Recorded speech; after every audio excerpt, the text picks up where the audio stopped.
Welcome दोस्तों, स्वागत है आपका हमारे चैनल आसान तरीका में। The easiest way of learning. जी हाँ, सीखने का, समझने का, सक्सेस पाने का एक तरीका, आसान तरीका। तो आगे आपके पास हम जनरल अवेयरनेस की क्लास लेकर। जी हाँ, जनरल अवेयरनेस की क्लास जो हमारी चल रही है, जिसमें हम लोग क्या कर रहे हैं, डेली बेसिस पर आपके लिए जनरल अवेयरनेस कवर कर रहे हैं। जिसमें हमारा पहला टॉपिक जो चल रहा है वो क्या है, हमारा प्राचीन इतिहास। जी हाँ, पहला सब्जेक्ट जो हम लेकर चल रहे हैं एंशियंट हिस्ट्री, जिसका मैंने पहला टॉपिक यानी कि पहला टॉपिक सिंधु घाटी सभ्यता आप लोगों को करा दिया, जिसके मैंने 8 पार्ट करा है। अभी जो हमारा करंट टॉपिक चल रहा है वो क्या है, वैदिक सभ्यता यानी कि वैदिक एज। देख सकते हैं आप लोग यहाँ पे क्या है, वैदिक एज, जिसकी मैंने 5 पार्ट करा दिया है और ये हमारा छठा पार्ट होने वाला है, 6th पार्ट। तो अगर आप लोगों ने वो पहली वीडियो नहीं देखी है तो वो पार्ट आप जरूर देख लीजिए। ये हमारा कौन सा पार्ट है, तो ये हमारा 6th पार्ट है। कौन सा पार्ट है, ये हमारा 6th पार्ट होने वाला है। ठीक है, तो चलिए शुरू करते हैं आज के पहले सवाल से। तो हमारा आज का क्वेश्चन क्या करना है, सुमेलित कीजिए। सुमेलित कीजिए अथर्ववेद किससे जुड़ा हुआ है, ऋग्वेद किससे जुड़ा हुआ है, यजुर्वेद किससे जुड़ा हुआ है, सामवेद किससे जुड़ा हुआ है। तो हमारा पहला क्वेश्चन अथर्ववेद। तो अथर्ववेद में किसके बारे में बताया गया, तो औषधियों के बारे में। क्लियर करेंगे आप, अथर्ववेद किससे रिलेटेड है, तो औषधियों से संबंधित है। अथर्ववेद किससे संबंधित है, औषधियों से संबंधित है। ऋग्वेद, ऋग्वेद में किससे संबंधित, तो ऋग्वेद में ईश्वर की महिमाओं के बारे में बताया गया है। ऋग्वेद में ईश्वर की महिमाओं के बारे में बताया गया है। यजुर्वेद, यजुर्वेद में किसके बारे में, तो बलिदान विधि के बारे में किसमें है, यजुर्वेद में है। बलिदान विधि के बारे में किसमें, यजुर्वेद में है। और हमारा जो सामवेद हो गया, तो ये क्लियर है कि सामवेद संगीत। ठीक है, तो हमारा आंसर क्या बन जाएगा, ये देखिए हमारा आंसर जो बन गया, ए का क्या हो जाएगा, 3। ठीक है, तो ए का हो गया 3, ए का 3 है, बी का 1, बी का 1 है, सी का 2 और डी का 4। यानी हमारा आंसर है 3, 1, 2, 4। आंसर क्या है, 3, 1, 2। देखते हैं हमारे ऑप्शन को हमारे, तो ये रहा हमारा 4 ऑप्शन। ऑप्शन है यहाँ पे 1, 2, 3, 4, 2, 3, 4, 1, 3, 4, 1, 2 और 3, 1, 2, 4, जो इससे मैच करा। तो हमारा करेक्ट आंसर क्या हो जाएगा, हमारा करेक्ट आंसर है 3, 1, 2, 4। ठीक है, क्लियर हो गया। अब ये क्वेश्चन कौन से एग्जाम में पूछा गया है, बहुत इंपॉर्टेंट। ये क्वेश्चन पूछा गया है MPPSC में।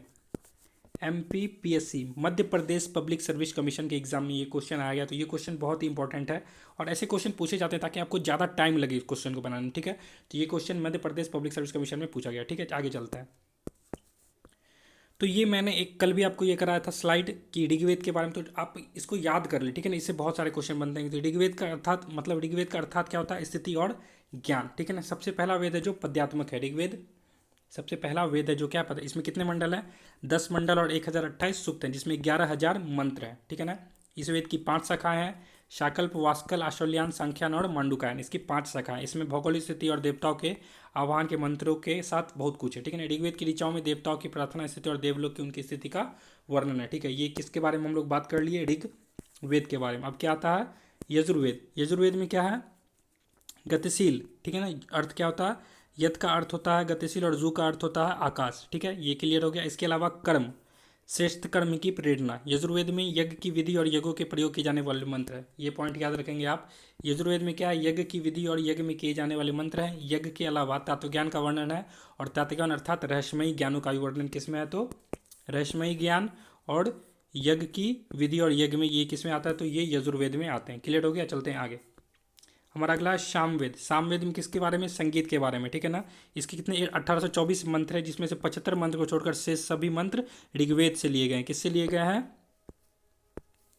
ऋग्वेद से लिए गए हैं। ये देख सकते हैं आप लोग, ऋग्वेद से लिए गए हैं। इसमें सविता, अग्नि और इंद्र देवताओं के बारे में जिक्र है, मिलता है। इसमें मुख्य रूप से 3 शाखाएं और 75 ऋचाएं। कितनी शाखाएं और 75 ऋचाएं, 3 शाखाएं और 75 ऋचाएं। अगला हमारा क्या है, अगला हमारा अथर्ववेद।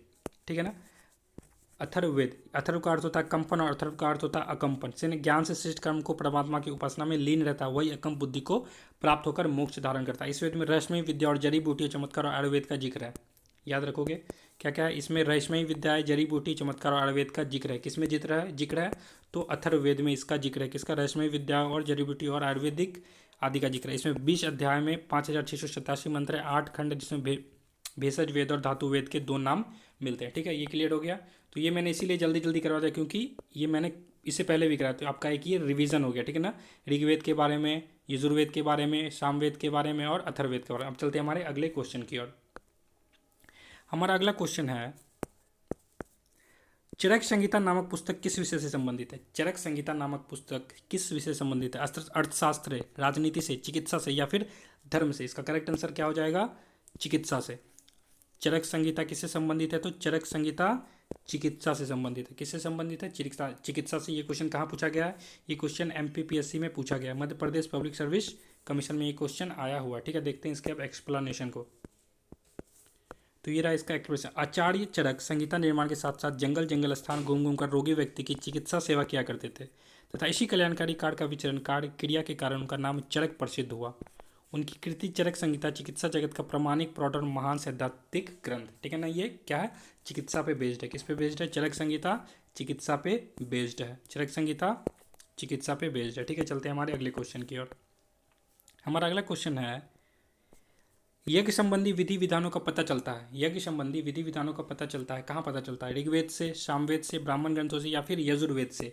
इसका करेक्ट आंसर हो जाएगा यजुर्वेद। इसका करेक्ट आंसर क्या है? यजुर्वेद से। यज्ञ संबंधी किससे? यजुर्वेद से। क्वेश्चन कहाँ पूछा गया है? ये क्वेश्चन आया हुआ RAS। इसका फुल फॉर्म क्या होगा? तो राजस्थान एडमिनिस्ट्रेटिव सर्विसेज।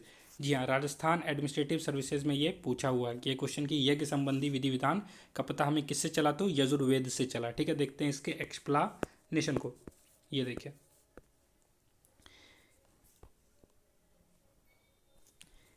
यजु शब्द का अर्थ यज्ञ।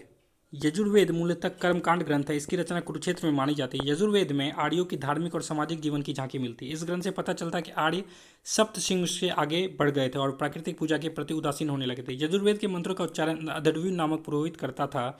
यजुर्वेद कर्मकांड प्रधान ग्रंथ है। इसमें यज्ञ और हवनों के नियम विधान है। एक क्वेश्चन जो यहाँ पे इंपॉर्टेंट हो गया आपके लिए, जो आप याद रखोगे कि यजुर्वेद के मंत्रों का उच्चारण कौन करता था? ठीक है, तो इसका आंसर क्या हो जाएगा? अधर्व्यू।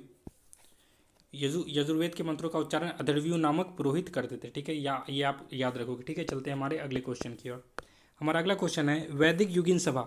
वैदिक युगीन सभा क्या गांव के व्यावसायिक लोगों की सभा है, राज दरबार की, मंत्री परिषद की या फिर राजस्थान राज्य के समय समस्त लोगों की एक राष्ट्रीय सभा? इसका करेक्ट आंसर हो जाएगा मंत्री परिषद थी। क्या थी ना? वैदिक युगीन सभा एक मंत्री परिषद थी। क्वेश्चन पूछा गया है ये RAS में, राजस्थान एडमिनिस्ट्रेटिव सर्विसेज में। देखते हैं अब इसके एक्सप्लेनेशन को। ये देखिए, वैदिक युग की अनेक जनतांत्रिक संस्थाओं में सभा थी। सभा के साथ ही एक दूसरी संस्था थी समिति और अथर्ववेद। उन दोनों को प्रजापति की दो पुत्रियां कहा गया है। किनको प्रजापति की दो पुत्रियां कहा गया है? समिति को और अथर्ववेद। समिति और अथर्ववेद को प्रजापति की दो पुत्रियां कहा गया है। इसमें यह प्रतीत होता है कि तत्कालीन वैदिक समाज को यह संस्था अपने विकसित रूप से प्राप्त हुई थी। उनका तात्पर्य सभा स्तर और सभा की बैठक दोनों से ही था। ठीक है, ये क्लियर है। चलते हैं हमारे अगले क्वेश्चन की और। हमारा अगला क्वेश्चन है, वैदिक युग में प्रचलित लोकप्रिय प्रशासन प्रणाली थी। वैदिक युग में प्रचलित लोकप्रिय शासन प्रणाली थी निरंकुश, प्रजातंत्र, गणतंत्र या फिर वंशानुगत राजतंत्र? इसका करेक्ट आंसर हो जाएगा गणतंत्र। इसका करेक्ट आंसर क्या है? गणतंत्र। ये क्वेश्चन भी पूछा गया है RAS के एग्जाम में। ठीक है ना, RAS के एग्जाम में एक भी ऐसे क्वेश्चन नहीं है जो किसी एग्जाम में न पूछे गए हो। ठीक है ना, तो आप ये याद कर लोगे सारे इंपॉर्टेंट, कितने इंपॉर्टेंट हो जाते हैं। राजस्थान के एडमिनिस्ट्रेशन के क्वेश्चन सब में आ रहा है, तो आप रेलवे वगैरह या फिर SSC वगैरह में सोच ही सकते हो इसका लेवल। ठीक है ना, अगर कोई एडमिनिस्ट्रेशन पूछ रहा है, वही क्वेश्चन जब एडमिनिस्ट्रेशन पूछना बंद कर देते हैं, वही क्वेश्चन फिर आते कहाँ? वो SSC में आते हैं, रेलवे में आते हैं। ठीक है, तो आप याद कर लो कि वैदिक युग में प्रचलित लोकप्रिय शासन प्रणाली थी गणतंत्र थी। ठीक है, देखते हैं अब इसके एक्सप्लेनेशन को। वैदिक काल में राजतंत्र प्रणाली प्रचलित थी। इसमें शासन का प्रमुख राजा होता था। राजा वंशानुगत तो होता था, परंतु जनता से डाटा वही क्षेत्र विशेषज्ञ न बल्कि जन विशेषज्ञ का प्रधान होता था। किसका प्रधान होता था? तो जन विशेषज्ञ का प्रधान होता था। ठीक है, चलते हैं हमारे अगले क्वेश्चन की ओर। सबसे प्राचीन वेद कौन सा है? ऋग्वेद, यजुर्वेद, सामवेद, अथर्ववेद? सबसे प्राचीन वेद सभी को पता है ऋग्वेद है। सबसे प्राचीन वेद कौन सा है? ऋग्वेद है। सबसे प्राचीन वेद कौन सा है? ऋग्वेद सबसे प्राचीन वेद है। देखते हैं इसके एक्सप्लेनेशन। ऋग्वेद की 4 वेदों में सबसे प्राचीन माना जाता है। इसको दो प्रकार से बांटा गया है। प्रथम प्रकार में 10 मंडलों में विभाजित किया गया था। मंडलों को सूक्त में कुछ परिचाएँ होती थी। कुल रिचाएँ 10,627। कुल रिचाएँ कितनी? 10,627। ठीक है, चलते हैं हमारे अगले क्वेश्चन की ओर। निम्नलिखित में से कौन भारतीय दर्शन की आरंभिक विचारधारा है? निम्न में से कौन भारतीय दर्शन की आरंभिक विचारधारा है? ऑप्शन है सांख्य, वैशेषिक, मीमांसा या फिर योग। इसका करेक्ट आंसर क्या हो जाएगा? सांख्य। इसका करेक्ट आंसर क्या है? सांख्य जो है ये भारतीय दर्शन की आरंभिक विचारधारा है। ठीक है, देखते हैं इसके एक्सप्लेनेशन को। महाभारत में शांति पर्व के अंतर्गत सृष्टि, उत्पत्ति, स्थिति, प्रलय और मोक्ष विषयक अधिकांश मत सांख्य ज्ञान व शास्त्र के ही हैं। ठीक है, जिससे यह सिद्ध होता है कि उस काल में, एक मिनट, हाँ, उस काल में महाभारत की वह सुप्रतिष्ठित, सुव्यवस्थित और लोकप्रिय एकमात्र दर्शन के रूप में स्थापित हो चुका था। क्या कह रहा है कि महाभारत के शांतिपुर में अंतर्गत सृष्टि, उत्पत्ति, स्थिति, प्रलय और मोक्ष विषयक अधिकांश मत संख्या ज्ञान और शास्त्र के ही हैं। ठीक है, जिससे यह सिद्ध होता है कि उस काल तक जो महाभारत की रचना थी वह एक सुप्रतिष्ठित, सुव्यवस्थित और लोकप्रिय एकमात्र दर्शन के रूप में स्थापित हो चुका था। ठीक है, चलते हैं हमारे अगले क्वेश्चन की और हमारा अगला क्वेश्चन है, सांख्य लोग, न्याय और वैश्विक मीमांसा एवं वेदांत, इन 6 विभिन्न भारतीय दर्शन स्पष्ट रूप से विभक्त हुई है। ठीक है ना, सांख्य योग, न्याय, वैश्विक मीमांसा एवं वेदांत, इन 6 भिन्न भारतीय दर्शनों की स्पष्ट विभक्ति हुई है। किसमें हुई है? वैदिक युग में हुई, गुप्त युग में, कुषाण युग में या फिर मौर्य युग में? इसका करेक्ट आंसर क्या हो जाएगा? वैदिक युग में। किसमें हुई है? तो वैदिक युग में इसकी अभिव्यक्ति हुई है। ये क्वेश्चन कहाँ पूछा गया है? ये क्वेश्चन CPO AC बोले तो असिस्टेंट कमांडेंट के एग्जाम में पूछा गया। CPO के असिस्टेंट कमांडेंट के एग्जाम में ये क्वेश्चन आया हुआ, तो बहुत ही इंपॉर्टेंट क्वेश्चन हो गया ये। ठीक है ना, तो आप लोग इसको याद रखोगे। देखते हैं अब इसके एक्सप्लेनेशन को। ये देखिए, हिंदू धर्म में दर्शन अत्यंत प्राचीन परंपरा है। वैदिक दर्शनों में षट दर्शन, 6 दर्शन अधिक प्रसिद्ध और प्राचीन है। वैदिक दर्शनों में षट दर्शन अधिक प्रसिद्ध है। ये सांख्य योग, वैशेषिक मीमांसा और वेदांत के नाम से विदित है। इनके प्रणेता कपिल, पतंजलि, गौतम, कनाद, जैमिनी और बद्रायन थे। इनके आरंभिक संकेत में उपनिषदों में भी मिलते हैं। इनका संकेत कहाँ मिलता है? तो उपनिषद में भी इसका संकेत मिलता है। ठीक है, चलते हैं हमारे अगले क्वेश्चन की और ये रहा हमारा अगला क्वेश्चन। निम्नलिखित में से वह दस्तकारी कौन सी है जो आय द्वारा व्यवहार में नहीं लाई गई है? ठीक है, तो इसका आंसर हो जाएगा मृदभांड, आभूषण, बढ़ाईगरी या फिर लुहार। इसका करेक्ट आंसर है लुहार इसका क्या है? करेक्ट आंसर है। ठीक है, चलते हैं अब इसके एक्सप्लेनेशन की ओर। ये देखिए, लोहारगिरी वह दस्तकारी कौन सी है जो आय द्वारा व्यवहार में नहीं लाई गई थी? उस व्यक्ति को लोहार कहते हैं जो लोहा या इस्पात का उपयोग करके विभिन्न वस्तु बनाता है। हथेनी, छेनी, भाती, धोकनी आदि औजारों का उपयोग करके लोहार, फटक, ग्रिल, रेलिंग, खेती के औजार, कुछ बर्तन, हथियार आदि बनाते हैं। ठीक है ना, भारत में लोहार एक प्रमुख व्यवसायी जाति का। ठीक है, तो लोहार किनको बोलते थे? जो लोहे की चीज़ें बनाते थे उनको क्या कहा जाता था? लोहार कहा जाता था। ठीक है, चलते हैं हमारे अगले क्वेश्चन की और ये रहा हमारा अगला क्वेश्चन। ये देखिए, इसमें भी क्या करना है? तो सुमेलित करना है। क्या करना है इसमें? सुमेलित करना है। तो देखिए, आयुर्वेद कौन से वेद से आ गया है? धनुर्वेद को कहाँ से लिया गया है? गंधर्ववेद किससे संबंधित है? शिल्पवेद और अर्थशास्त्र किससे संबंधित है? इसका करेक्ट आंसर जो है वो बिल्कुल दिया हुआ है यहाँ पे क्वेश्चन में ही। ठीक है, इसका करेक्ट आंसर क्या है? ये देखिए, आयुर्वेद ऋग्वेद होगा, धनुर्वेद यजुर्वेद होगा, गंधर्ववेद सामवेद से, शिल्पवेद अर्थशास्त्र अथर्ववेद से। करेक्ट आंसर हमारा बन जाता है 1, 2, 3 और 4। यही हमारा करेक्ट आंसर होगा और हमारा ऑप्शन क्या है? ए। ऑप्शन हमारा ए जो है वो करेक्ट आंसर है इसका। क्या ऑप्शन हमारा 1, 2, 3, 4 करेक्ट आंसर है। देखते हैं इसके एक्सप्लेनेशन को। ये देखिए, ठीक है, देखते हैं अब इसके एक्सप्लेनेशन को। देखिए यहाँ पे, हिंदू धर्म के 4 मुख्य माने गए वेदों ऋग्वेद, सामवेद, यजुर्वेद और अथर्ववेद से निकली हुई शाखाओं से रूपी वेद ज्ञान को उपवेद कहते हैं।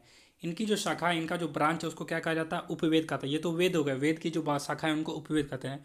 उपवेदों के वर्गीकरण के बारे में विभिन्न इतिहासकारों तथा विद्वानों के विभिन्न मत है, किंतु सर्वोपयुक्त निम्नवत है। जो सबसे ज़्यादा माना गया वो इस तरह से। देखिए, आयुर्वेद का उपवेद ऋग्वेद से, परंतु सुश्रुत इसे अथर्ववेद से उत्पन्न मानते हैं। तो आयुर्वेद जो है ये आयुर्वेद ऋग्वेद का उपवेद माना जाता है, लेकिन सुश्रुत इसको अथर्ववेद का उत्पन्न मानते हैं। ठीक है ना, धनुर्वेद किसके? यजुर्वेद का धनुर्वेद को यजुर्वेद से संबंधित मानते हैं, गंधर्ववेद को सामवेद से और शिल्पवेद को अथर्ववेद से संबंधित माना जाता है। ठीक है ना, धनुर्वेद, यजुर्वेद, गंधर्ववेद, सामवेद, शिल्पवेद, अथर्ववेद से माना जाता है। ठीक है, तो थैंक यू सो मच, बहुत बहुत शुक्रिया। अगर आपको ये वीडियो देखने में अच्छा लगा है तो ठीक है, इस वीडियो को आप लाइक करें जरूर और शेयर करें अपने दोस्तों के साथ और कमेंट करके बताएं कि ये हमारी सीरीज़ आपको कैसा लग रहा है। क्या ये सीरीज़ हेल्पफुल है आपके लिए? ये आप कमेंट करके जरूर बताएं। ठीक है, इसी तरह हमारे साथ जुड़े रहे, सीखते रहे बिल्कुल आसान तरीके से। Thank you so much.